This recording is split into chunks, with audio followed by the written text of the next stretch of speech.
Hi, Jody here from Healing Journey.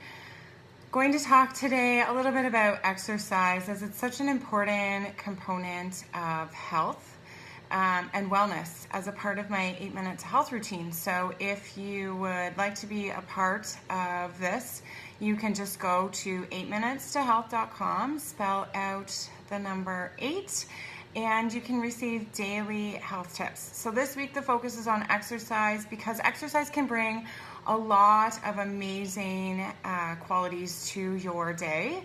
It's also really good for gut health. So I'm just waiting actually for Anthony to join us today as he's going to be talking a little bit more about CrossFit in particular and how CrossFit can be incorporated into your routine. Something I found with my own practice of exercise is that I had this idea of what exercise could be like, and then I had an idea of what I wasn't able to do. And so I put a lot of restrictions on myself with exercise. And so if you're going to join me today to talk a little bit more about how to put exercise into your routine.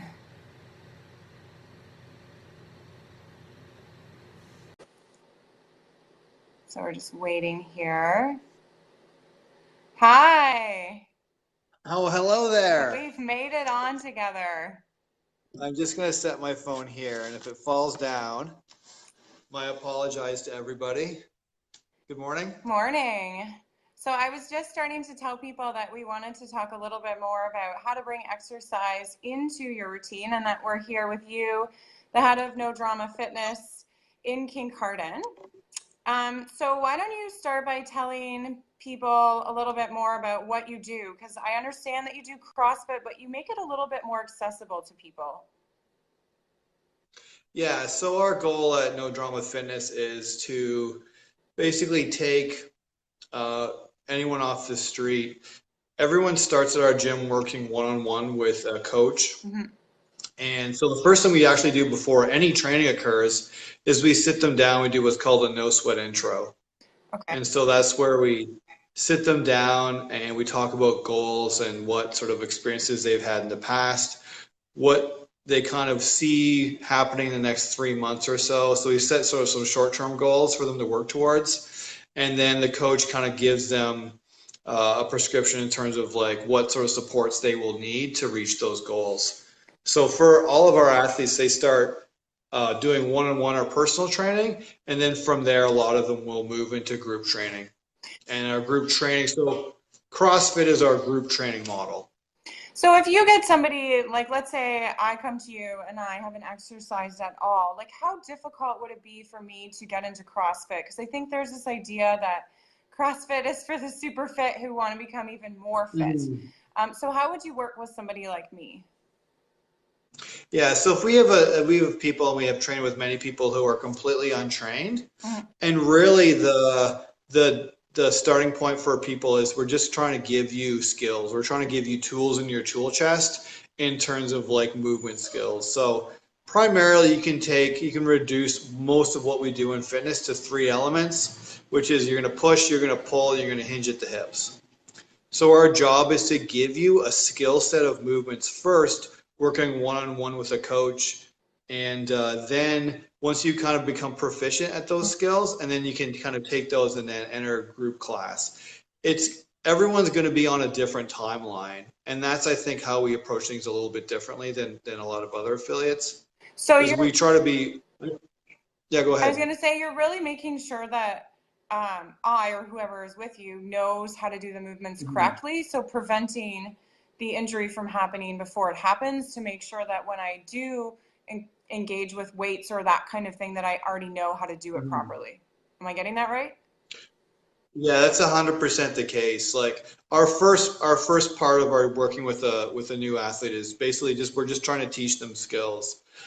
I think in terms of in fitness, and this isn't in CrossFit, this is in across the whole industry, and this is how people approach goals sometimes is it's important to like always bring it back to that we're practicing good movement, right? So whether you're using a barbell, whether you're not using a barbell, whether you're running or biking or whatever, it's important that you're working on moving really well Mm. first, right? Because if you move really well, you can sustain that practice for as long as you'd like to, right? If you're moving inefficiently or improperly, then you're not going to be able to get your results because you're going to start running into, joint problems, injuries, and that sort of thing. So the job is to lock in really good movement first. Yeah, and I think that's a really good point, and I think that's a point that people don't always take into consideration. I know for myself, when I started to run, I never thought about, am I running with the right movement, essentially, or the right Mhm. pose? And when that repetitive motion happened over and over again, I started to see a lot of injury myself, right? Mhm. Yeah, and it's not like, again, I want to tell people like it's important to get started somewhere with what your capacity is, right? Get started doing what you can right now, but also keep in mind that your body's going to be sending you messages, right? Mm. You will have some soreness, you will have some fatigue when you start any sort of like training regimen, but if you're feeling pain, that's pretty intense and you're feeling like the day after you're not able to walk properly or whatever, then maybe you need to dial back the Right. volume or you need to maybe bring someone in to help you make sure that you're moving well. So a big part of it's also about learning to listen to your body's cues. Hmm. Yeah. Yeah, and again, that's why we have people working one-on-one with the coach early on. People don't quite understand um, how they're moving as well as someone outside of them can understand how they're moving, if that makes sense. Yeah. Like it's easier for me to observe someone squatting than for me to observe myself squatting. Like you have two completely different frame of reference, right? Yeah. And so we're going to take your frame of reference as the athlete and then the external frame of reference as a coach, and we're going to put those together so that you feel what good movement feels like, and your coach can watch and diagnose your movement patterns. Right. And then you can reinforce the movement that you're supposed to have. Yeah. And again, this is kind of part of our coaching practice is like we try to move away from right and wrong. We're trying to take the movement pattern you have now and we're just trying to optimize it, make it a little bit better to move you along, Mm. right? Because again, with like diet and exercise, people are really, um, people get obsessed and really hung up on what's the perfect thing to do, Yeah. right? Which means they delay taking action. They don't do anything because they haven't found the perfect thing, Yeah. right? And so our job is to figure out what can you do now? How can we make that a little bit better, Right. right? And then how can we move you forward? Which is really good, I think, for a lot of people that are hesitant to kind of go into a CrossFit gym and Mhm. do anything at all, right? So you provide a bit of that bridge of, okay, you can start over here, which maybe not Yeah. is not where you want to be, and slowly move along. So you probably have some really interesting case studies of people that have come in, um, maybe not super athletic at all, and then have Mhm. progressed through your program.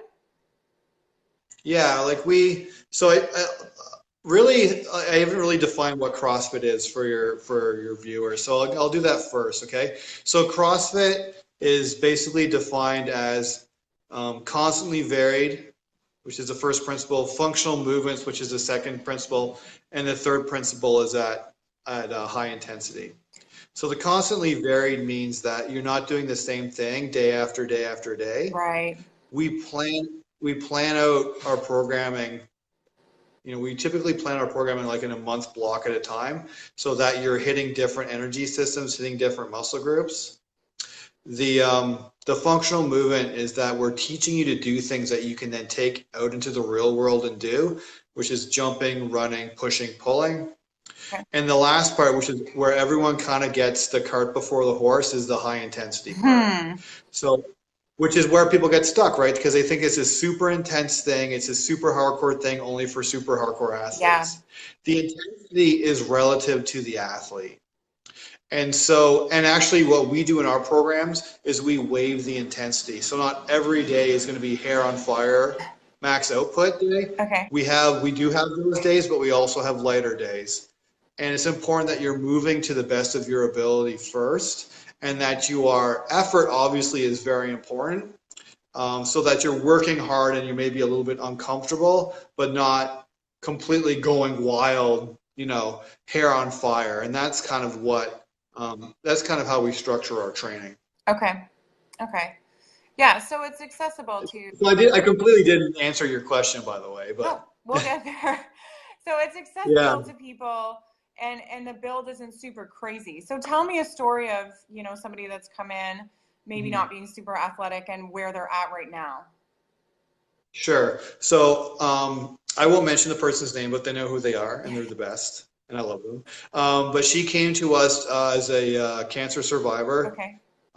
So she had some surgeries, and she had lost a whole bunch of muscle. Mm, And she came in kind of with that, which is kind of someone we hear quite a while. Is like she came in because she knew she needed coaching, which is kind of what our product is, coaching, and that's kind of what we're known for.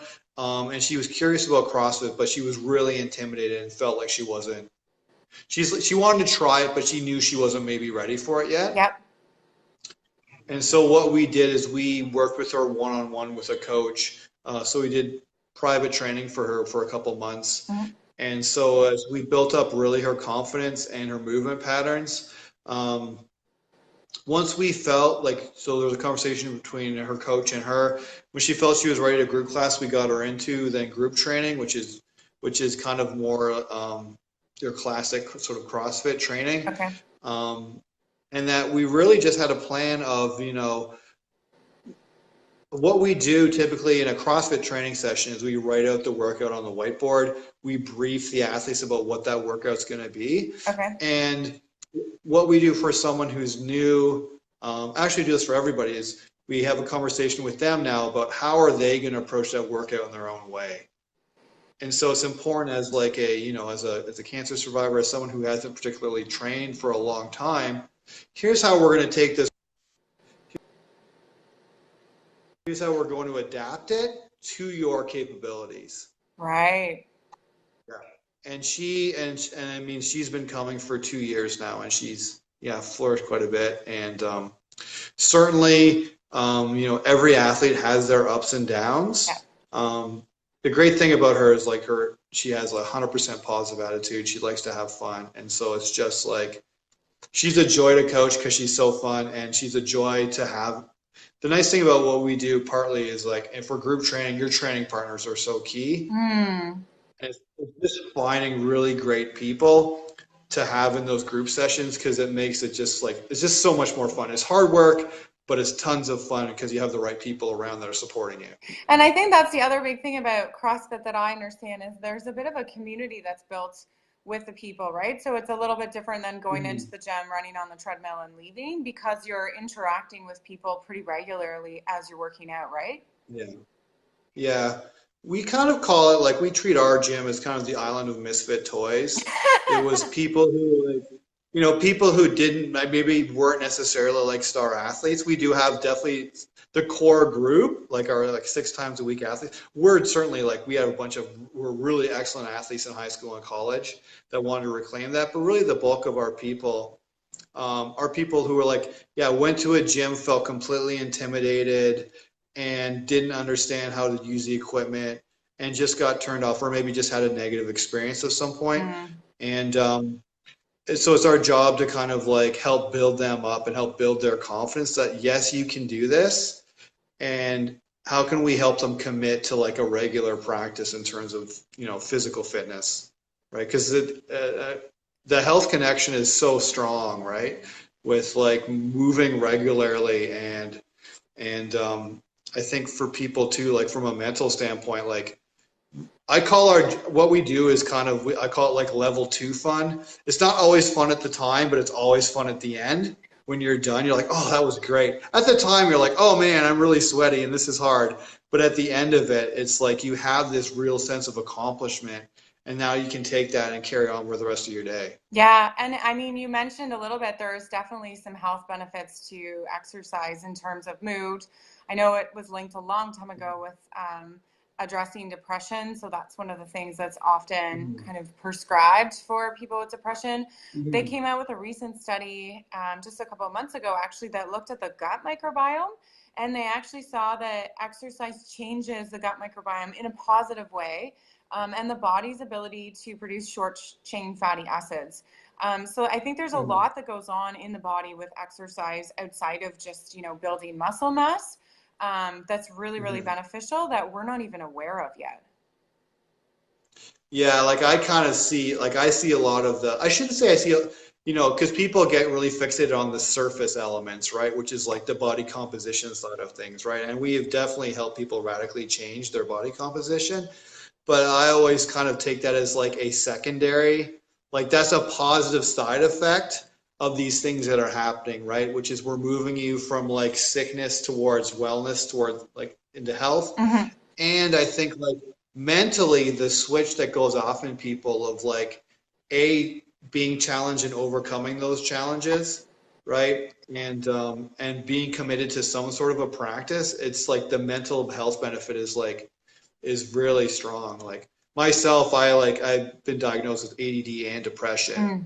And so I know when I get off of my training schedule, everything gets harder, right? But if I can commit to this movement and again, everyone's really busy, right? How can I get you to commit to an hour that's just for you, hopefully every day or every other day? Yeah. Like that makes a giant carryover effect to the rest of people's lives. Yeah, it really does. And I think, you talked a little bit about that mental block, and I think that can be huge for people, especially if you weren't the athletic type in high school, for example. Often Mhm. people come in with this mindset of like, oh, I'm not an athlete. That's kind of for somebody Yeah, else. yeah, And yeah. realizing that you can be your own athlete and however you define that, I think is a huge game changer Mhm. for people. And I'm sure you've Yeah, seen yeah, that, right? yeah. I'm in the fitness business, but I also kind of hate the fitness business because so much of it is about like shaming you for like the body that you inhabit Yeah. and telling you that there's a magic fix, right? Is like, and people are often willing to try to trade money for whatever, for health, right? And we both know like it's not gonna work. Like there has to be some sort of change, there has to be some sort of intervention from the person. So that's kind of how one of our guiding philosophies is we're going to accept you the way you are, Yeah. right? It's very important that you're the way you are right now, and that's okay. And we're just going to help you make small improvements over time through practice. Yep. And I think by, CrossFit and other places accepting you, like sending that message, we're going to accept you for who you are, helps people accept Mm-hmm. themselves for who they are too, right? Like you don't Mm-hmm. need to be, or I don't need to be like a crazy muscly person to be athletic.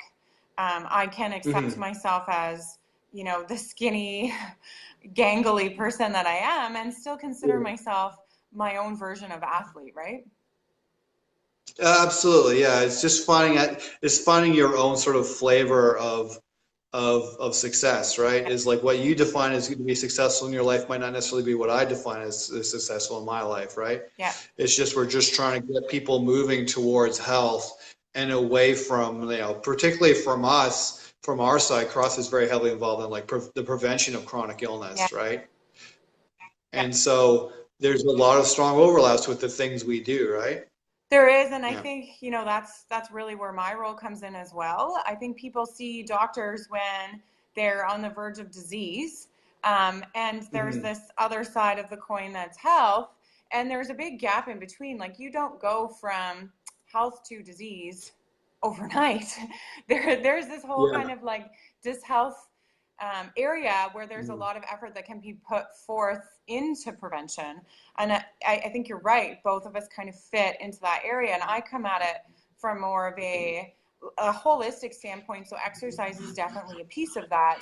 And then how can we look at your Mhm. lifestyle and then offering, testing for people? Because I think sometimes people do, just to kind of flip it around a little bit, people go to CrossFit and work out and things like that, but they're still struggling with more of hidden stressors.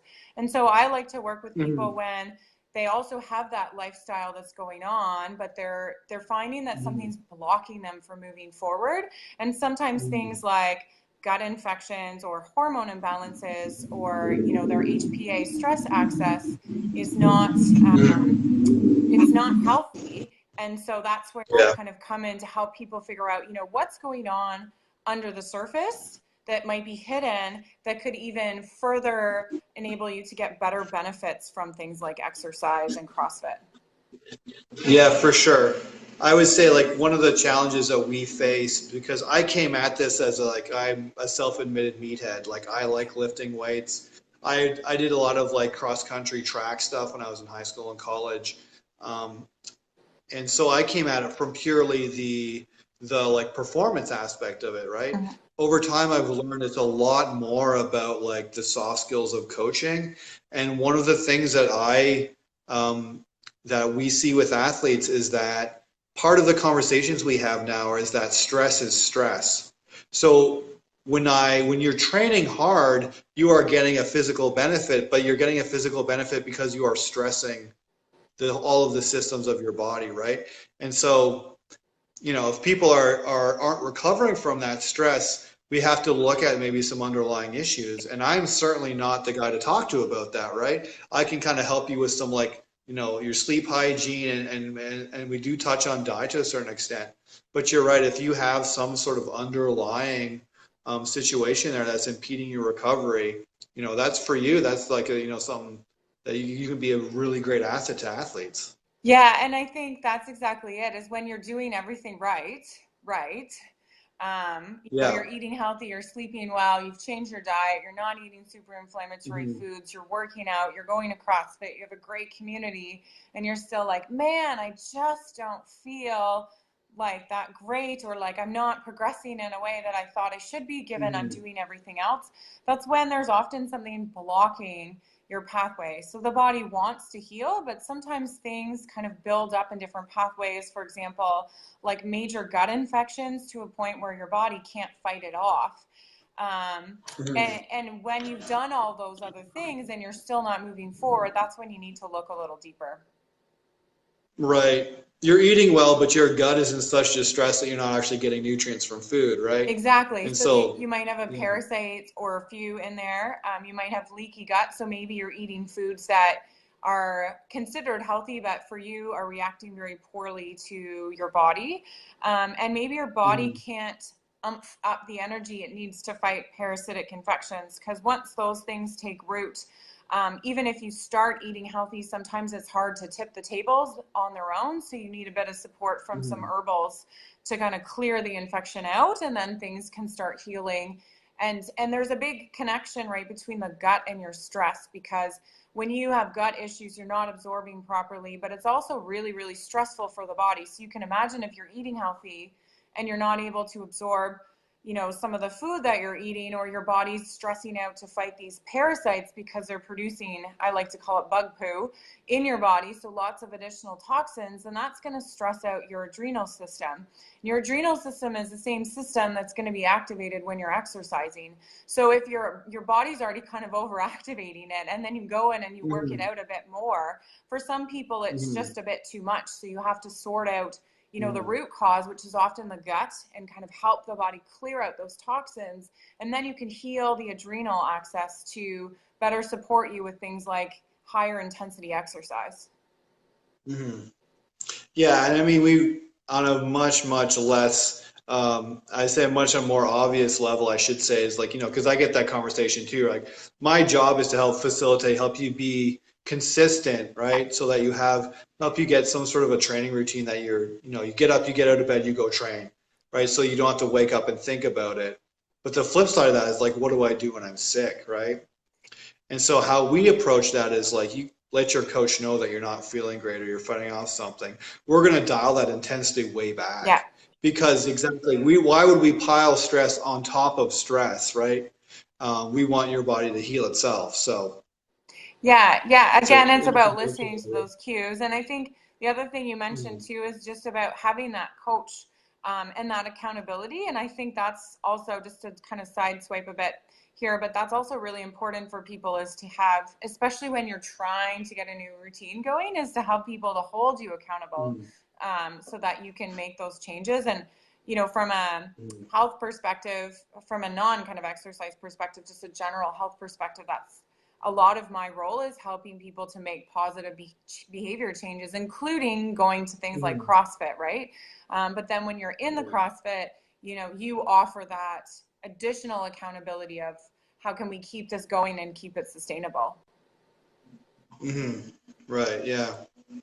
It's interesting too, because I think the other, the big sort of connection between us two is that we're on this front end of healthcare, right? Is like if we do our jobs correctly, people should only have to go see their doctor for their yearly checkup or whatever, right? Yeah. And if we can keep people out of the emergency room, if we can keep people off of the operating table, right? If we can stop these sort of chronic diseases, long before we start by moving them from this sort of like unhealthy, move them towards being at least free from sickness, and then move them all the way into being like robust and healthy so that they can fight off a lot of these things that are going to come at them. And that's just it. I think, our society is so, like, everyone is so sick. We have so many toxins, so much stress, that we have this idea that not being sick is healthy. That's not necessarily the case. And you raise a good point, right? Like, you can be not sick, but still not healthy. Like, you're kind of, you're in the middle, right? So maybe sickness is here and you've moved to not sick, but then there's like healthy's way over here. There's still a whole big place that you can go. And I think you're right too, in terms of, both of our roles is like, I know keeping people away from the disease and having to go to the doctor, and even necessarily like my idea is that, I set people up with, this is how to live a healthy lifestyle. We've cleared all of the hidden stressors, and I don't necessarily want to see people again, right? Like, once you're on that path of health, you can go out into the world and continue to engage in that. Your job is to get you on that path, and I think your job is to keep people there. Yeah, I would certainly agree with that, right? The other part of I'm giving people tools, primarily physical, but some mental tools to go be successful. I got a little pause there. Yeah. So I think, and I said like that, and we have the nice thing about our gym is we have people from all walks of life. We have physicians, we have people who are on the preventative care, and we have people who are in acute care.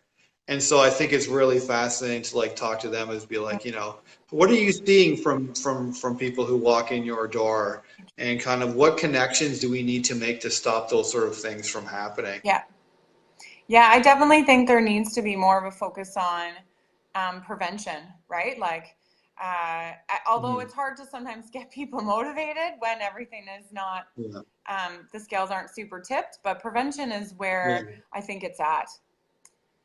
Yeah, we have this. So we do have training programs for older athletes. So we call it our Legends program. And surprise, it's still we're doing CrossFit, right? But we're just dialing back the intensity and the loads to what's appropriate for that population. When I did some really good training with Osteoporosis Canada, because we talk about that, that sickness to fitness, or whatever you want to call it, spectrum. Older populations have much less wiggle room, that if they have a fall, it's going to really move them back down that scale a bunch of steps, right? To where fall in a pelvic or hip fracture or what have you, for a lot of elderly people, that's a very, very negative outcome. So if we can kind of get them through exercise, how can we get them to raise their bone density? How can we stop them from having falls? Like, that's a massive shift in terms of their life expectancy and outcomes, right? Yeah. And I think that's also, again, making it accessible to people who wouldn't necessarily think about CrossFit, right? Love the Legends, by the way. That's such a great name for that program. Are you still? They're Okay, well. So in terms of your, Go ahead. Sorry, go on. I was gonna say, in terms of in terms of folks you work with, do you feel that, because it seems like we're kind of at this point in time where people are really willing to look sort of at sort of the preventative side of healthcare, like where I would say 10, maybe even 10, 15 years ago, people were much less willing to sort of make the investment in terms of like their overall health. How have you felt like that's been shifting for you? Yeah, I think some people are starting to get into the prevention. I tend to see a lot of people who have had chronic issues like GI issues Mm-hmm. and haven't been able to get to the bottom of what's going on. So I Yeah. see, I see an interest in prevention shifting a little bit more. But I think that for some Mm-hmm. people, especially with GI issues, oftentimes people are told, it's IBS. Just kind of change your diet a little bit. And for some people, that's enough. And for other people, they need a deeper Mm-hmm. look at what's going on. And so the people I do see are the ones that have struggled and tried to figure out on their own what's going on and can't do it without having an Mm-hmm. actual test result in front of them. Right. Yeah. Cool. Okay, well, thank you so much for joining me today and sharing a little bit more information about CrossFit and how it can be accessible to pretty much anyone, no matter how old you are, and kind of busting the myth that you have to be super athletic or see yourself as super athletic to do something like CrossFit. So Mm-hmm. if somebody Yeah. were, Thank you so much for having us. go ahead. So thank you so much for having me. And if somebody were interested in, setting up a consultation with you, how would they go about doing that? Just go to our website, nodramafitness.ca, and every page should have a button on it that says book a no sweat intro. And so just, yeah, and you can email me. It's Anthony at nodramafitness.ca. Yeah, we'll talk soon. Okay, great. Have a lovely day. Thank you so much. Okay, Take care. bye. Bye bye.